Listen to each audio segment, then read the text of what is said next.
خصوصا إلى روح سيدنا أحمد بن عيسى المحاجر والفقيه المقدم محمد بن علي وعلى وصول وفروعهم وإلى حضرة النبي. الفاتحة. أعوذ بالله من الشيطان الرجيم. بسم الله الرحمن الرحيم. الحمد لله رب العالمين الرحمن الرحيم مالك يوم الدين. إياك نعبد وإياك نستعين. اهدنا الصراط المستقيم صراط الذين أنعمت عليهم غير المغضوب عليهم ولا الضالين. آمين. السلام عليكم ورحمة الله وبركاته. الحمد لله الذي أعنا بطاعته وهدانا للقيام بعبادته، شرح صدورنا لتوحيده ومعرفته، وشرف لنا بحب حبيبه وخير خلقه. اللهم صل وسلم على سيدنا محمد الفاتح لما أغلق والخاتم لما سبق، الناصر الحق بالحق والهادي إلى صراطك المستقيم، وعلى آله وصحبه حق قدره ومقداره العظيم. أما بعد، سبحانك لا علم لنا إلا ما علمتنا إنك أنت العليم الحكيم. ربي اشرح لي صدري ويسر لي أمري واحلل عقدة من لساني يفقهوا قولي وسدد لساني واهدي قلبي بحق سيدنا محمد صلى الله عليه وآله وبارك وسلم. يا من هو في علوه كائن، يا من هو في فعله حميد، يا من هو في مجده متين. اللهم أكرمنا بنور الفهم وأخرجنا من ظلمات الوهم وارزقنا فهم النبيين وحفظ المرسلين وإلهام ملائكة المقربين. ربنا زدنا علما وفهما وعقلا يا أكرم الأكرمين بحق سيدنا محمد خاتم الأنبياء والمرسلين. يا رحمن يا رحيم. وصلى الله على سيدنا محمد وعلى آله وصحبه وبارك وسلم والحمد لله رب العالمين. Al-Mukarramun, para imam Masjid Al-Amin yang dimuliakan Allah Ta'ala, wa seluruh hadirin hadirat yang insyaallah dirahmati Allah Subhanahu wa Ta'ala. Ini pertemuan terakhir terkait pembahasan tafsir ya, suratul Fatihah. Ya, perbandingan tafsiran Kiai Haji Soleh Darat dan Syekh Abdul Rauf Singkil. Sebelum memulai tafsiran dari dua ulama besar Nusantara, kita awali ad-dakhil fil bahth, pengantar atau mukaddimah masih terkait dengan suratul Fatihah. Kita ketahui bahwa suratul Fatihah disebut juga dengan surat Asy-Syifa, surat penyembuh. Ya, tradisi para ulama biasanya menggunakan air, dibacakan doa, ada yang membacakan salawat, ada yang membacakan potongan surat atau ayat di dalam Al-Quran, terlebih khusus suratul Fatihah. Kami dapati di beberapa riwayat hadis, ya, secara khusus Rasul mengatakan bahwa suratul Fatihah adalah syifa min kulli da', obat dari segala penyakit. Kami dapati dalam riwayat Al-Imam Al-Baihaqi yang lahir tahun 384 Hijriah, wafat 458 Hijriah. Itu di dalam kitab Syu'abul Iman. Juga kami dapati riwayat ini dari Al-Imam Ad-Darimi yang lahir tahun 181 Hijriah, wafat 255 Hijriah. Di dalam sunannya, ya, terkenal Sunan Ad-Darimi. Nah, ini memiliki dua nama. Para muhaddisun menyebutkan Sunan Ad-Darimi, sebagian ahli hadis menyebutkan Musnad Ad-Darimi. Tapi huwa ya, kitab itu sama, satu kitab dengan dua nama, ya, Musnad Ad-Darimi dan Sunanu Ad-Darimi. Hadis Nabi katakan sallallahu alaihi wa alihi wa barak wasallam, Fatihatul kitab syifaa'un min kulli da'. Surat Fatihah adalah obat dari segala penyakit. Para ulama mentradisikan ini, mengamalkan ini. Ya, Imam Al-Maraghi bahkan dalam tafsir Maraghi mengatakan bahwa surat ini memiliki nama Asy-Syifa dan dipraktekkan oleh para ulama mujarrab dengan syarat keyakinan ketika membaca suratul Fatihah. Dalilnya dari mana? Jika air dibacakan doa, air dibacakan sholawat, air dibacakan ayat Al-Quran, atau membaca air dibacakan suratul Fatihah dengan niat menjadi obat, maka kiasnya kepada hadis Rasul, riwayat Ibn Majah, di mana Nabi katakan ma'u zamzam lima syuribalah. Air Zam-Zam itu khasiatnya tergantung dengan niat ketika meminumnya. Kalau niatnya menjadi obat, maka air Zam-Zam menjadi obat. Disinilah ketetapan para ulama dan praktek sahabat.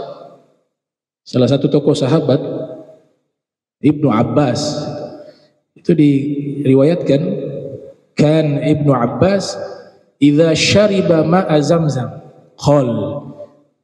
Kebiasaannya Ibnu Abbas ketika meminum air Zam-Zam, qal, beliau berdoa, atau qal, beliau berkata, Allahumma inni as'aluka ilman nafi'a wa rizqa wasi'a wa shifaan min kulli da'.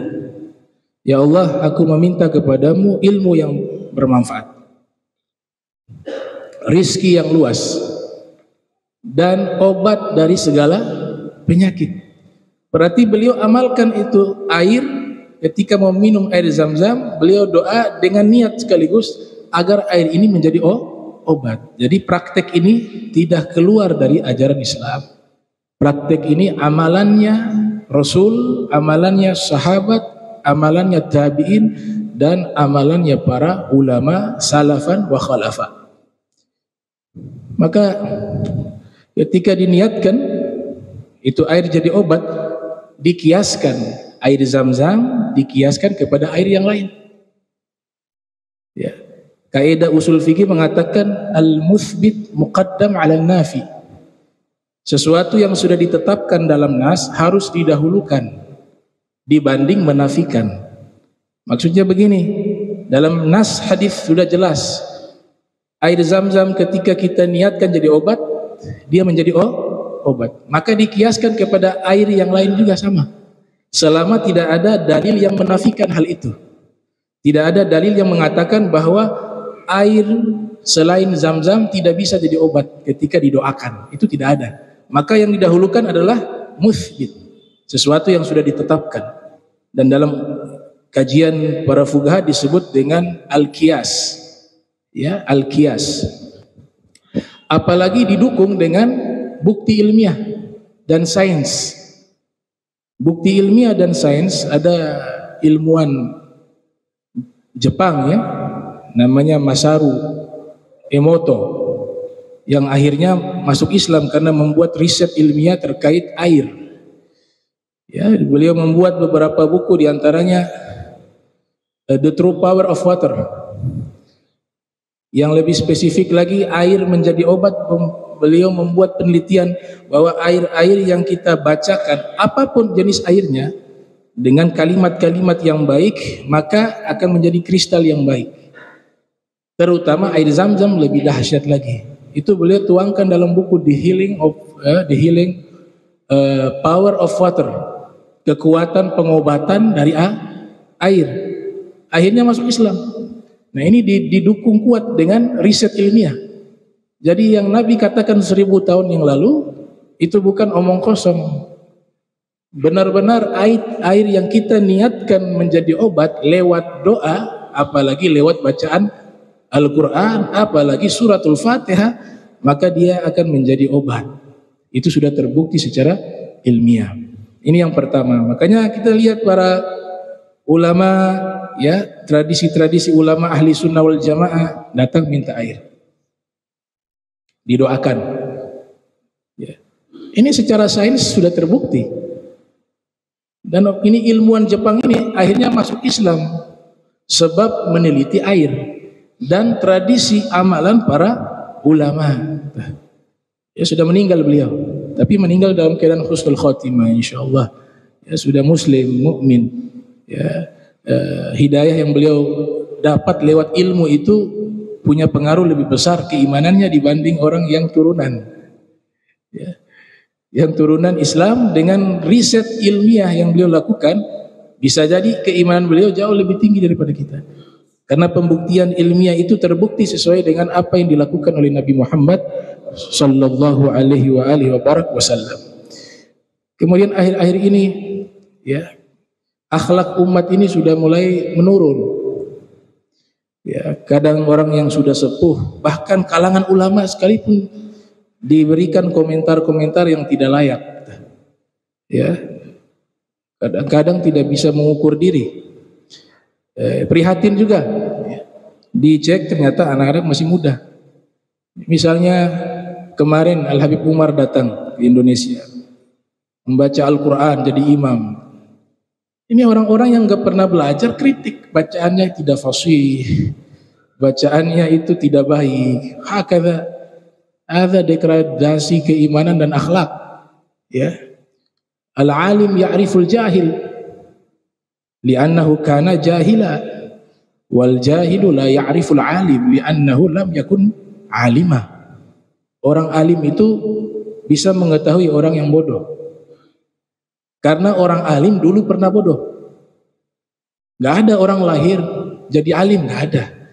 Semua orang alim yang ada di muka bumi ini awalnya pasti dalam keadaan bodoh. Tapi karena dia belajar sungguh-sungguh, dia istiqomah fi ta'allum, maka Allah berikan ilmu kepadanya. Sehingga orang alim mampu menilai orang itu bodoh. Tapi masalahnya orang bodoh gak bisa menilai orang alim. Karena orang bodoh belum pernah menjadi orang alim. Itu yang terjadi ketika mengkritik Habib Umar, bacaannya tidak baik, qafnya tidak fasih, rubah-rubah bacaan. Ya, kadang Maliki Yaumiddin, khususnya surat Fatihah, kadang Maliki Yaumiddin dikatakan merubah-rubah bacaan. Padahal kalau mempelajari ya secara mendalam bahwa dua qiraah itu benar. Memang Habib Umar membaca tidak menggunakan irama. Irama itu tidak wajib. Dan juga memang hukum Allah kalau orang diciptakan suara bagus anugerah. Ya, gak bisa dipaksa orang yang suaranya tidak diberikan suara indah, kemudian standarnya kalau suaranya tidak indah berarti bacanya salah, itu keliru. Bisa jadi yang suaranya indah dengan nada bisa saja salah. Dan tanpa nada bisa saja benar. Belum lagi di sisi batin, mungkin yang tanpa nada lebih khusyuk. Yang berirama tidak khusyuk. Nah, ini semua urusan ini yang tahu Allah. Maka kalau nilai harus pakai ilmu. Gak boleh pakai hawa nafsu. Apalagi menilai seorang ulama besar. Ya, ulama yang diakui berpengaruh nomor 1 dunia saat ini. Ini yang kritik entah dari mana belajar. Ya, ini yang terjadi. Dari sisi usia jauh lebih tua. Kita juga mengkritik orang yang lebih tua, ada caranya. Kalau di media sosial bukan mengkritik membangun, itu mempermalukan orang dan dosanya sangat besar. Dosanya sangat besar. Makanya saya alhamdulillah sampai hari ini belum pernah mengetik sesuatu apapun. Gak pernah ngasih komen walaupun yang beda paham sekalipun. Palingan penjelasan ilmiah, ya, dan punya aturan gak boleh menyebut nama. Kalau membuat satu nasihat secara global saja, sehingga tidak menyinggung siapapun. Nah, ini yang lucu. Katanya merubah-rubah bacaan. Ibu Umar kadang-kadang baca Maliki Yaumiddin, kadang dibaca Maliki Yaumiddin. Wah, ini rubah-rubah bacaan surah Fatihah. Padahal di dalam ilmu qiraah, yaitu dijelaskan oleh Fakhruddin Ar-Razi yang lahir tahun 544, wafat 606 Hijriah, dalam tafsirnya Mafatihul Ghaib, Beliau mengatakan bahwa bacaan panjang huruf mimnya Maliki Yaumiddin itu di dalam ilmu qiraah dibaca menggunakan qiraah Al-Imam Al-Kisai dan Imam Asim. Kita kenal dengan 7 bacaan Al-Qiraah As-Sab'ah. Jadi 2 ulama ini mazhab qiraahnya ketika membaca Maliki Yaumiddin dibaca panjang huruf mimnya Maliki Yaumiddin. Adapun sisanya yang 5, ya Imam Nafi', Imam Ibn Katsir, Ibnu Amir, Abu Amir, Imam Hamzah. Nah, mereka bacanya tidak memanjangkan huruf mim. Jadi Maliki Yaumiddin. Yang menarik di sini komentar dari Al-Hafiz Ibnu Katsir yang lahir tahun 700 Hijriah, wafat 774 Hijriah. Di dalam tafsirnya Ibnu Katsir mengatakan bahwa kilahuma sahihun. Kedua bacaan itu benar. Mutawatirun fi sab'i, diriwayatkan secara mutawatir di dalam qiraah sab'ah. Selesai masalah. Antum mau baca Maliki Yaumiddin sahih, mau dibaca Maliki Yaumiddin juga sahih. Ini tradisi bacaan ini dikembangkan oleh Al-Habib Ali bin Muhammad Al-Habsyi, ya, pengarang Maulid Simtud Durar. Itu di kitab Al-Fawaid Al-Mukhtara ada keterangan di situ juga. Kana Al-Habib Ali yaqra'u fi rak'atil ula Maliki Yaumiddin wa fi rak'ati tsaniyah Maliki Yaumiddin. Ini beliau gabung 2 qiraah, jama'a bainal qiraatain. Ya, qiraah yang membaca panjang dan qiraah yang membaca pendek huruf mim dari lafaz Malik. Ini tabahur fi fahmi al-ilm, khususnya fi ilmi fikih. Habib Ali ini menunjukkan pemahaman yang sangat dalam terhadap ilmu fikih. Kenapa di rakaat pertama beliau baca panjang kata Malik, dan kenapa di rakaat kedua beliau bacanya pendek Malik? Walaupun kedua-duanya ini riwayat qiraahnya benar, ternyata di sini beliau amalkan sunnah Nabi. Sunnah Nabi itu dalam hadis riwayat Abu Dawud yang lahir 202 Hijriah, wafat 275 Hijriah, di dalam sunannya dari sahabat bernama Abi Qatadah mengatakan kanan Nabi sallallahu alaihi wa alihi wasallam yutawwil ar-rak'atal ula min az-zuhri wa yuqassir ats-tsaniyah, wa fi riwayah yaqsur fi ats-tsaniyah. Wa kadza fi subhi. Kebiasaan Nabi ketika beliau sholat di rakaat pertama beliau panjangkan bacaan. Ya, panjangkan bacaan di rakaat pertama. Di situ disebutkan di sholat zuhur dan sholat subuh. Dan di rakaat kedua beliau qasar, memendekkan bacaan surat Al-Quran, lebih pendek dari rakaat pertama. Maka Al-Imam Nawawi memberikan ta'liqah, keterangan dari hadis tersebut. Beliau mengatakan kan yutawwil ar-rak'atal ula wa yuqassir ats-tsaniyah. Nabi itu kalau sholat rakaat pertama lebih panjang, lebih lama bacaan Al-Qur'annya dibanding rakaat kedua. Maka Al-Habib Ali menerapkan riwayat hadis ini, menerapkan sunnah ini. Di rakaat pertama beliau gunakan qiraah Imam Asim dan Al-Kisai, Maliknya dibaca panjang, sehingga lafaz Malik ada 4 huruf, mim, alif, ya, lam, kaf. Di rakaat kedua dikosor, Malik dipendek jadi 3 huruf. Berarti sudah menerapkan sunnah Nabi Muhammad di rakaat pertama lebih panjang dari rakaat kedua. Ini dahsyat. Diqqah fi fahmi syariah, sangat teliti dalam memahami syariat. Yang disepakati tidak bisa panjang, saya sudah pernah jelaskan, surat An-Nas. Di situ ada lafaz Malik. Kesepakatan para qurra, para ahli qiraah, tidak boleh dipanjangkan. Jadi gak boleh malikin nas, qul a'udzu birabbin nas, malikin nas, gak boleh. Dia harus qasar, malikin nas. Nah ini termuat dalam kitab tafsir karya Syekh Khatib Asy-Syarbini yang wafat 977 Hijriah. Di situ beliau menjelaskan qad ajma'a jami'ul qurra fi hadhihi surah ala isqatil alif min Malik. Sungguh telah bersepakat seluruh ahli qiraah,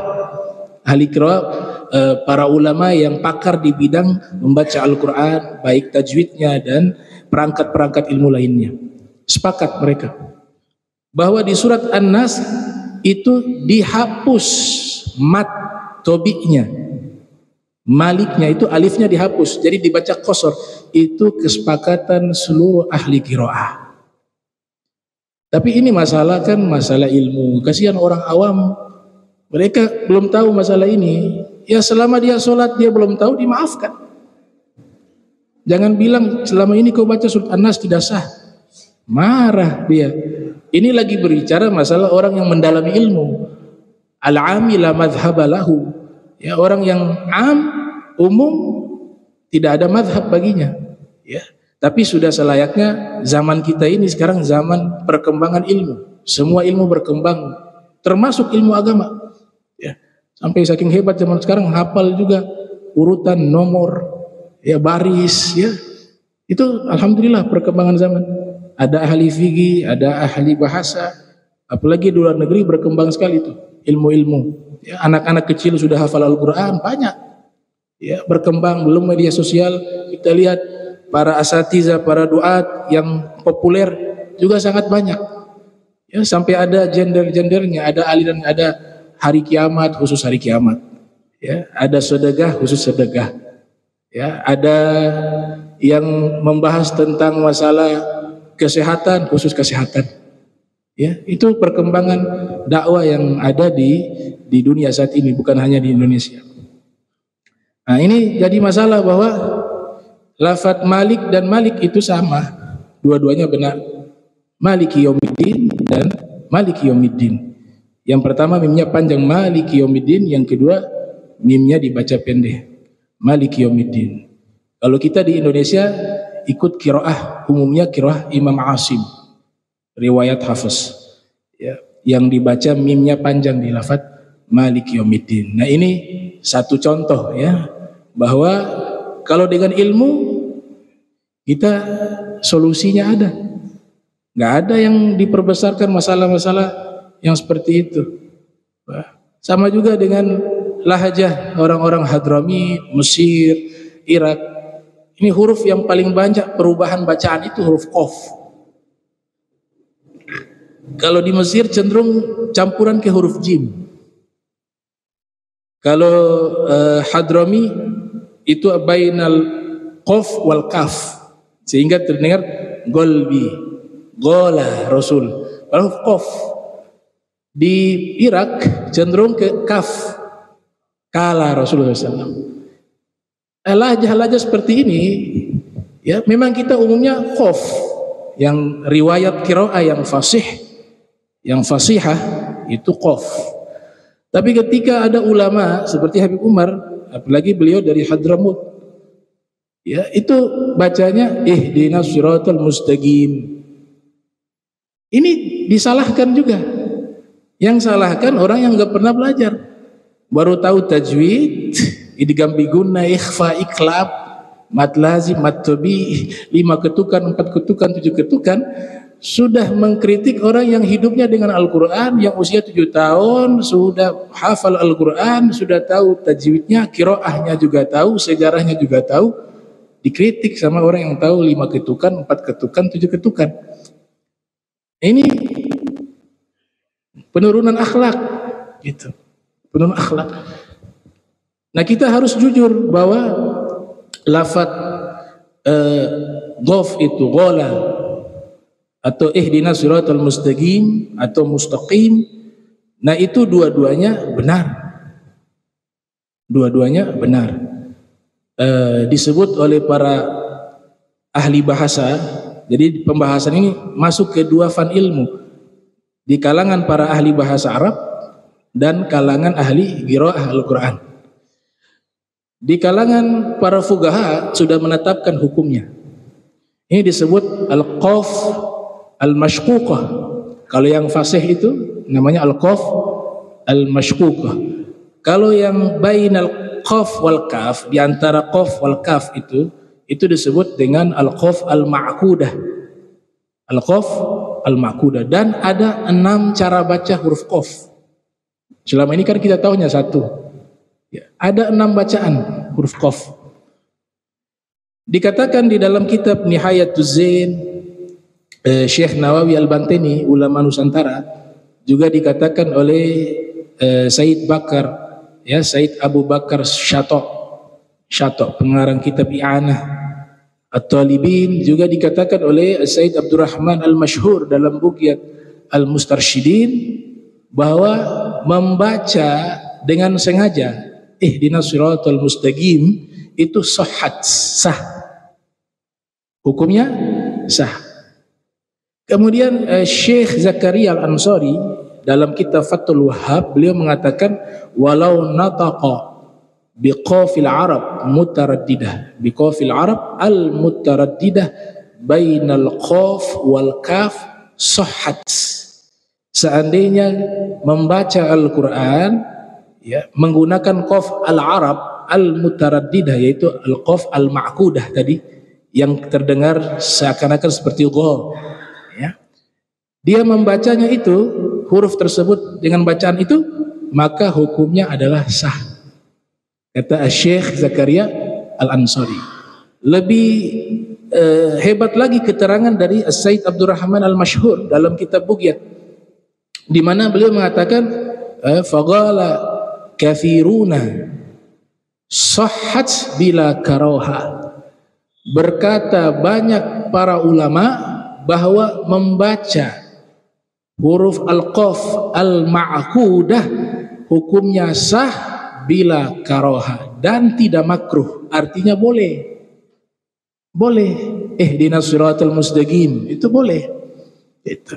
Dan beliau mengatakan minhum, di antara ulama-ulama yang menyatakan boleh, ini persoalan masih khilaf memang, tapi banyak juga, ramai juga ulama yang mengatakan hukumnya boleh.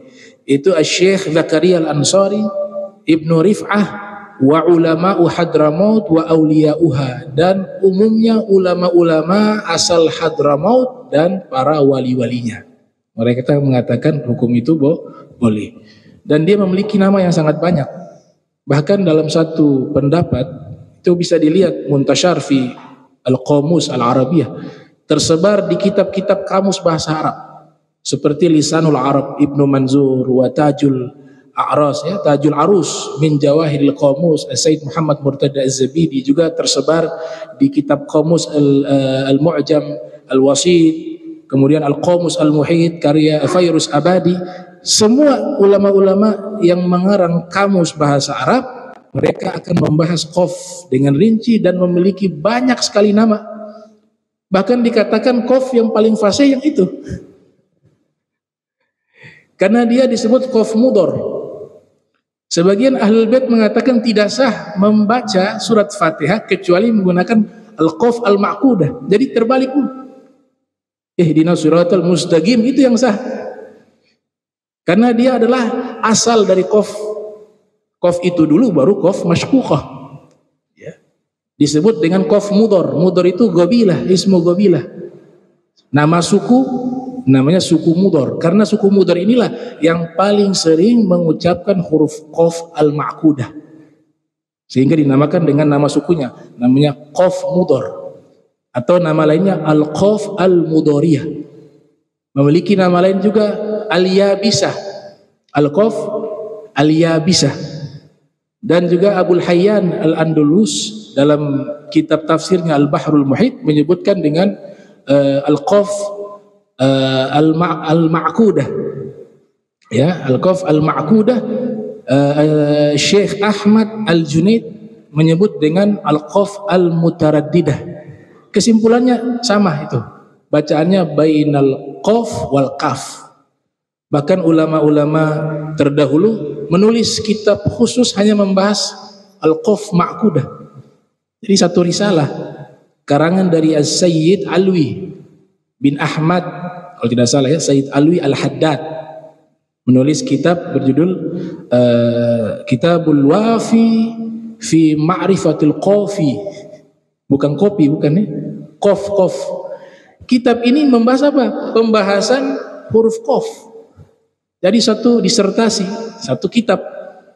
Dan di situ mengatakan bahwa huruf al-qaf al-ma'qudah itu min lugatil fasihah.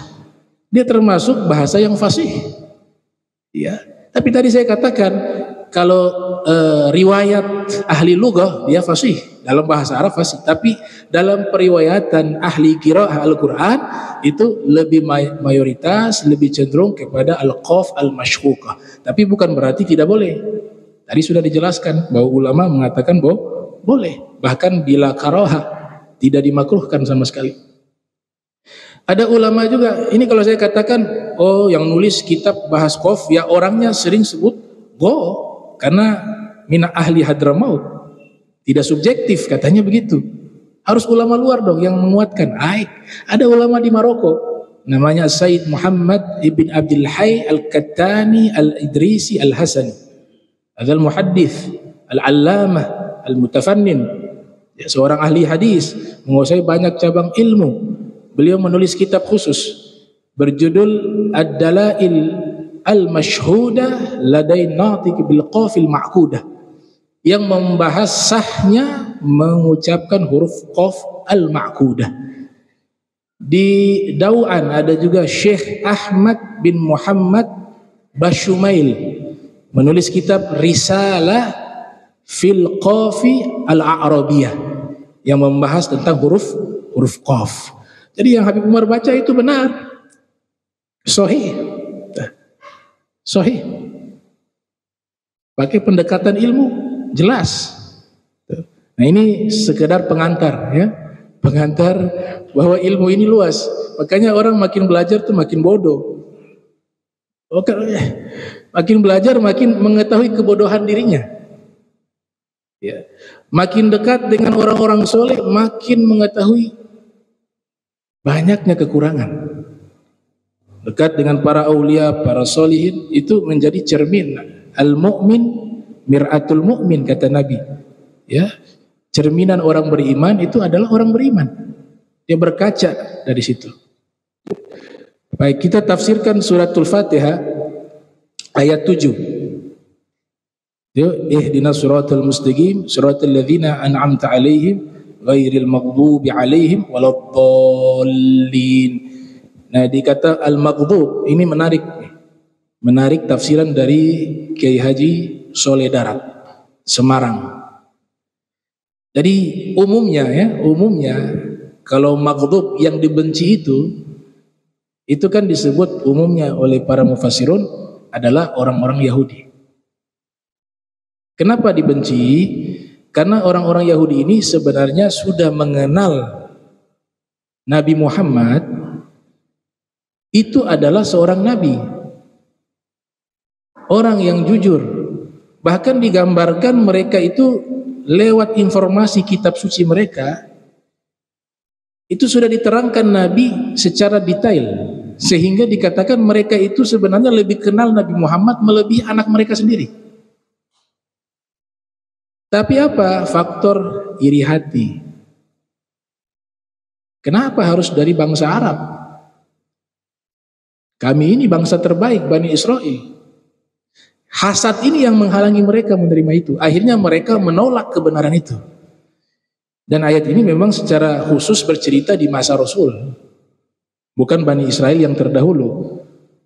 Walaupun juga masuk secara umum ayat itu, tapi khitabnya ini secara khusus orang-orang Bani Israel yang hidup di zaman Nabi sudah melihat kedatangan Nabi Muhammad secara jelas, tapi mereka mengingkarinya. Makanya mengetahui kebenaran lalu mengingkari dosanya beda dengan orang yang menyimpang,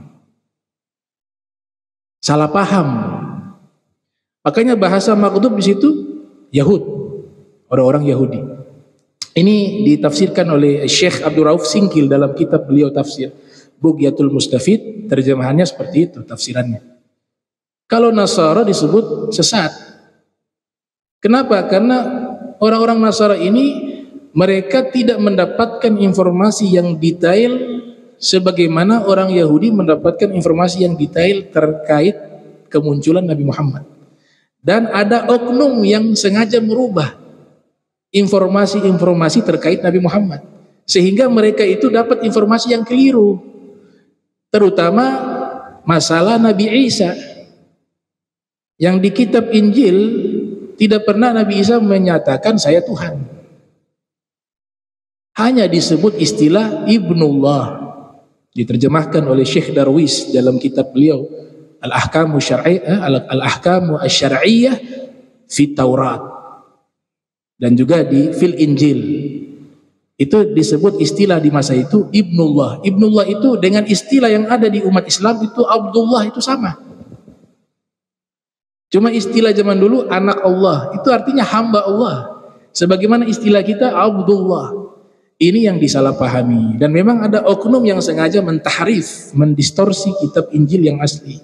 Akhirnya pengikut mereka ini mendapatkan satu ajaran yang menyimpang, sehingga mereka dikatakan sesat, tidak dibenci. Beda, yang tahu tapi mengingkari itu beda dengan yang tidak tahu kemudian dapat informasi menyimpang.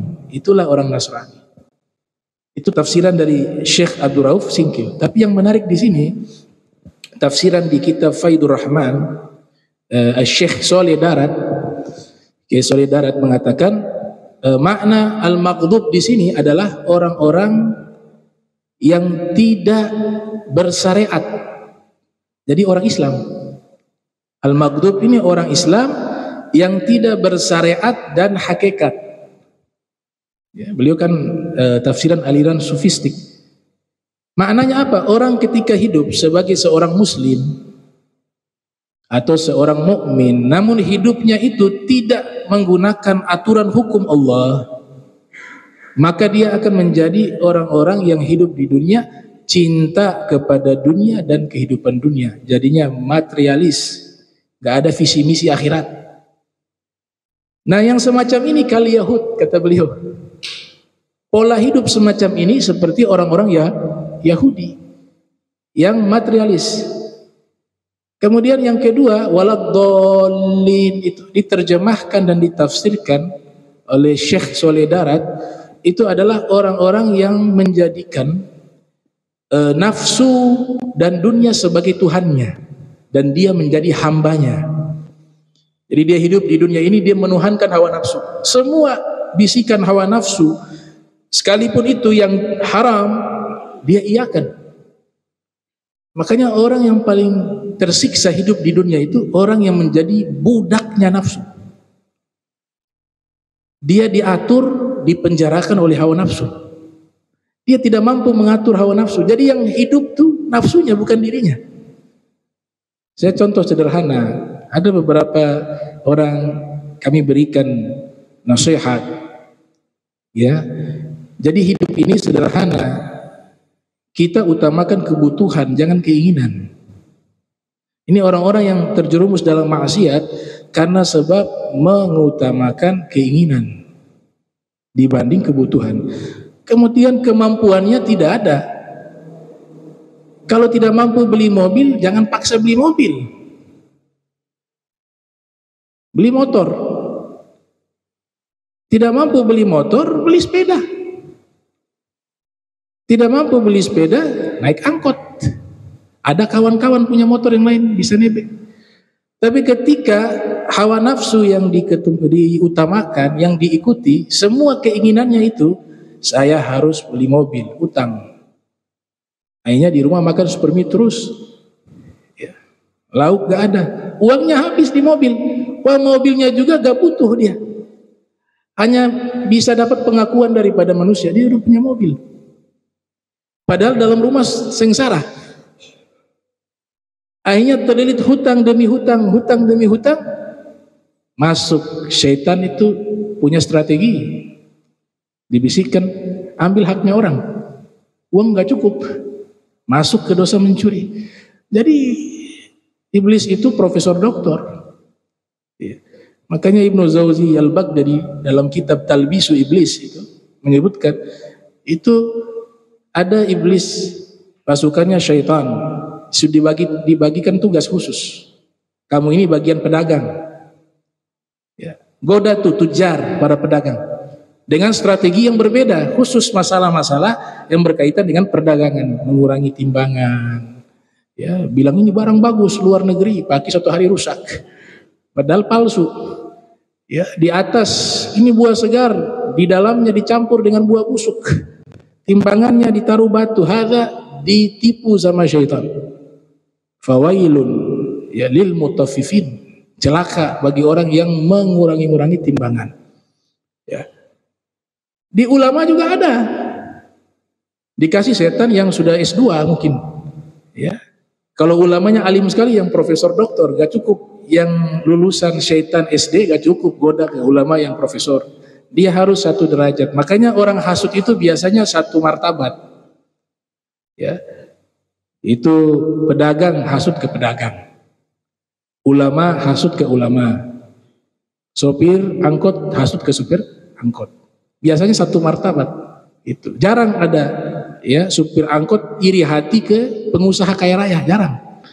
Biasa pengusaha dengan pengusaha, ulama dengan ulama. Nah, ini bagian dari strategi setan, yang dimana setan ini mampu membaca kesempatan untuk menjerumuskan siapapun dia untuk masuk ke dalam dosa, dan itu adalah jebakannya. Jadi selama kita bukan golongan para nabi, para rasul, jangan pernah merasa aman. Ya, dia terus menggoda. Makanya Imam Hasan Basri mengatakan, ya, ada yang bertanya kepada Imam Hasan Basri dalam kitab Mukasyafah, apakah setan dan iblis itu ada waktu tidur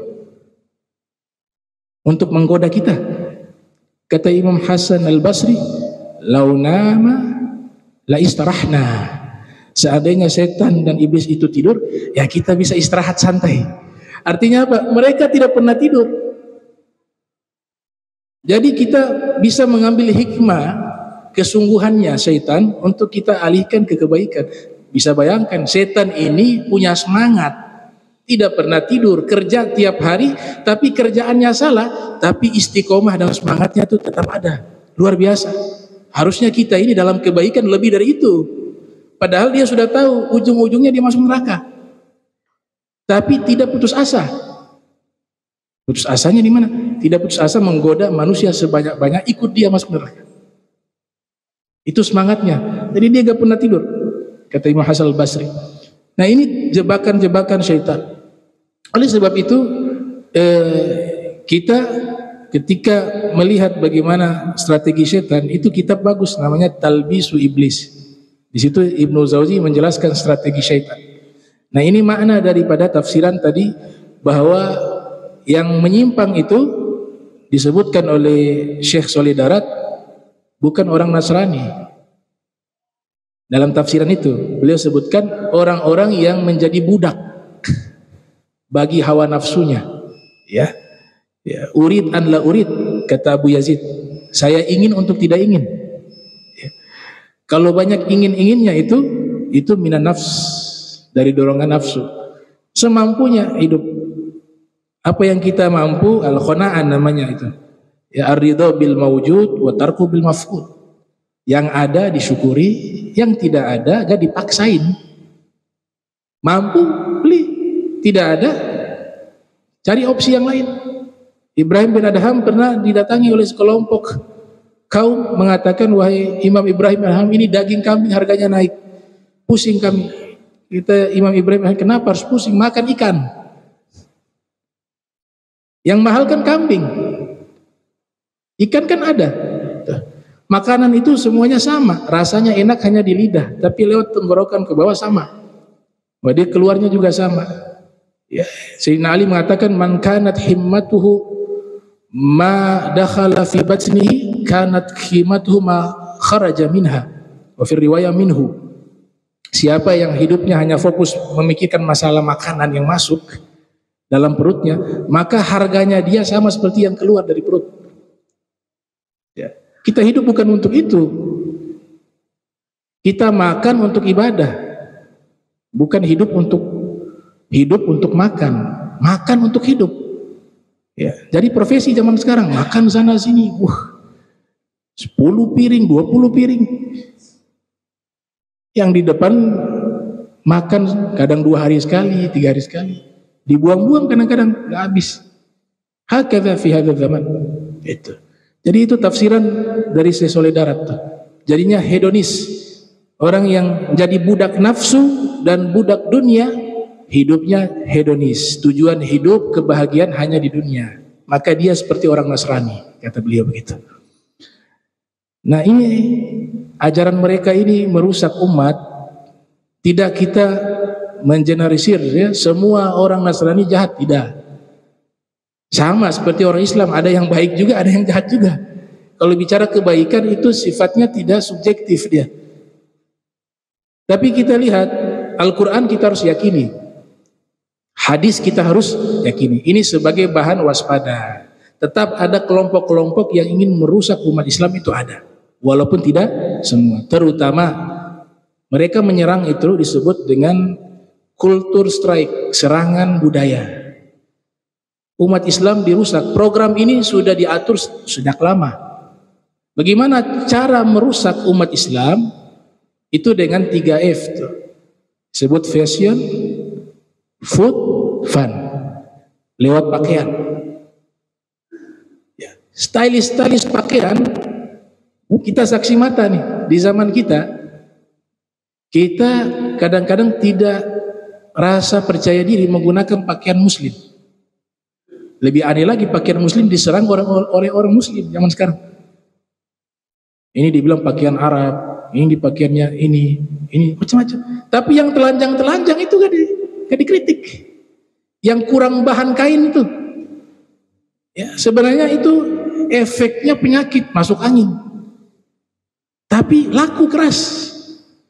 Tren celana sobek-sobek, dirobek celana sana sini, diberikan tato. Ini kan budayanya Barat. Dan ini yang hebatnya, Nabi sudah berikan informasi 1000 tahun lalu. Dalam hadis Sahih Bukhari, Nabi katakan, la tattabi'unna sanana man qablakum shibran bi shibr wa dhira'an bi dhira'i hatta salaku juhra dabbin la salaktumuh. Qulna ya Rasulullah al yahud wan nasara, qal faman, kata Nabi. Nabi katakan kalian pasti akan mengikuti. Itu menggunakan taukid, penegasan dari Nabi bahwa pasti banyak yang ikut. Dan itu zaman kita lihat sendiri deh realita yang ada. Sungguh pasti kalian akan ikut. Nabi berbicara di zaman itu di hadapan sahabat. Ini sahabat belum terkontaminasi dengan budaya Barat. Nabi tidak berbicara di zamannya, tapi Nabi berbicara di zaman kita ini. Kalian akan mengikuti sanana. Saya terjemahkan lebih mudah, itu pola hidup, gaya hidup. Kalian akan mengikuti gaya hidup orang-orang sebelum kalian. Hingga seandainya mereka masuk ke dalam lubang biawak, kalian akan ikut mereka. Akan ikut gaya hidup mereka. Kemudian mereka katakan, ya Rasulullah, ini maksudnya siapa mereka itu?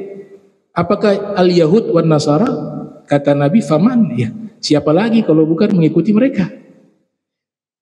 Dan guru dari guru kami, Al-Habib Abdurrahman bin Ahmad As-Saqaf Bukit Duri, ketika menafsirkan surat Al-Baqarah, walan tarda ankal yahud walan nasara hatta tattabi'a millatahum, bahwa orang-orang Yahudi dan Nasara tidak akan ridho kepada kalian terkecuali kalian mengikuti millatahum. Ini terjemahan tafsirannya sangat indah.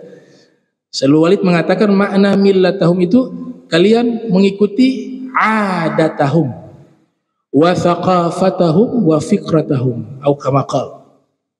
Beliau mengatakan kalian akan mengikuti tradisi mereka, budaya mereka, kultur mereka, dan juga pemikiran mereka. Kita lihat sekarang sudah, kalau tradisi budaya jelas sudah ya. Orang lebih senang makan yang berbau-bau bahasa Inggris. Itu. Ya, saus peanut with vegetables. Ya. Bumbu kacang dengan sayur, itu kan gado-gado. Cuma dirubah bahasa Inggris jadi mahal, ditipu, dibeli. Padahal itu gado-gado. tambah bawang putih jadi ketoprak. Tapi karena dirubah merek ke bahasa Inggris, wow nih, ya, coffee, a cup of coffee with milk, kopi susu. Nama berubah jadi mahal. Ketika bahasa Indonesia jadi murah. Nah ini sudah masuk kepada level itu, dan kita lihat sendiri dah. Ini bukan berarti diharamkan, tidak, kopi halal selama dia halal. Tapi bahasa Nabi mengingatkan kita akan ikut langkah itu sejengkal demi sejengkal. Secara bertahap, pola hidup kita berubah, kopinya sudah nama-nama barat, makanannya, lama-lama roti tak diganti ada campuran whisky sedikit, dan seterusnya yang haram masuk. Begitu, shibran bi shibrin wa dhira'an bi dhira'in, sejengkal demi sejengkal kalian ikut mereka. Ya, sehasta demi sehasta kalian ikut mereka, hingga mereka masuk ke lubang biawak, kalian ikut ke situ.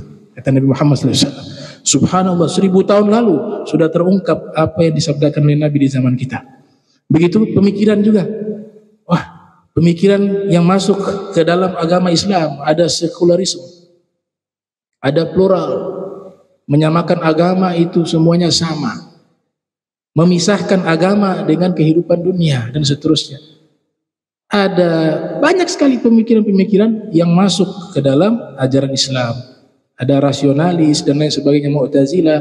Itu sudah dikabarkan oleh Rasul Muhammad sallallahu alaihi wasallam. Ya, mudah-mudahan itu bisa menjadi pencerahan, dan daripada barokah suratul Fatihah Allah Ta'ala berikan kita kesembuhan dari seluruh penyakit, diberikan istiqomah fi ta'ah wal ibadah, diberikan ilmu yang bermanfaat, diberikan bahagia dunia dan akhirat, amin ya rabbal alamin, diwafatkan dalam keadaan husnul khatimah setelah panjang umur, sehat wal afiat. Allahumma jam'ana hadza jam'an marhuma wa tafarraqana ba'di tafarruqan ma'suma wa la tajal minna wa la minna shakila mahruma.